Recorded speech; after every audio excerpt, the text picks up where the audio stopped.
प्रयागराज में जिस तरीके से आज़ाद समाज पार्टी के चंद्रशेखर के दौरे के दौरान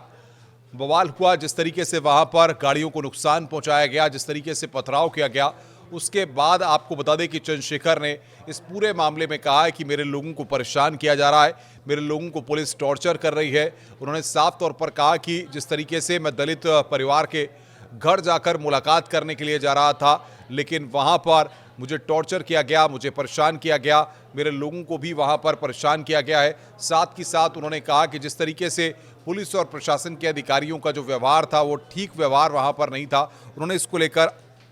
पुलिस और प्रशासन पर भी निशाना साधा है। उन्होंने कहा कि मुझे पूरी तरीके से इस बारे में गुमराह किया गया, मुझे सर्किट हाउस में बैठा दिया गया, बताया नहीं गया कि क्या हो रहा है क्या नहीं हो रहा है, मुझे बताया नहीं गया कि बाहर किस तरीके के हालात हैं। मैं क्योंकि वहां पर अकेले जाना चाहता था, लेकिन उन्होंने ऐसा नहीं किया। पुलिस पता नहीं किस दबाव में थी या किस तरीके से पूरे घटनाक्रम को ले रही थी कि पुलिस ने इस पूरे मामले को लेकर के छुपाया और मुझे बताने भी नहीं दिया, मुझे अपनी बात को भी रखने नहीं दिया। उन्होंने कहा है कि ये पूरा एक षड्यंत्र है और मेरा कहना है कि इस पूरे मामले की सीबीआई से जांच होनी चाहिए ताकि जो है वो सच सामने आ सके। उन्होंने साफ तौर पर कहा कि जिस तरीके से घटनाक्रम हुआ, लोग वहां पर आक्रोश में आ गए थे, लोग सड़कों पर पथराव कर रहे थे और उसके बाद जब पुलिस प्रशासन से उन्होंने इस संदर्भ में बातचीत करना चाहा या बातचीत करने की कोशिश की तो पुलिस ने उनको कोई भी जवाब नहीं दिया और साफ तौर पर उनको सर्किट हाउस में बैठा दिया और उसके बाद ये कहा गया कि आप वाराणसी की तरफ चले जाइए। दरअसल आज़ाद समाज पार्टी के चंद्रशेखर लगातार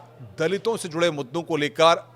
मुखर होते जा रहे हैं। तमाम जगहों पर चाहे दलित उत्पीड़न के मामले हों या फिर दलित परिवारों के अंदर किसी तरह का कोई घटनाक्रम हुआ हो, वहां पर वो जा करके उसका पॉलिटिकल माइलेज देने की कोशिश करते हैं। लेकिन जिस तरीके से प्रयागराज में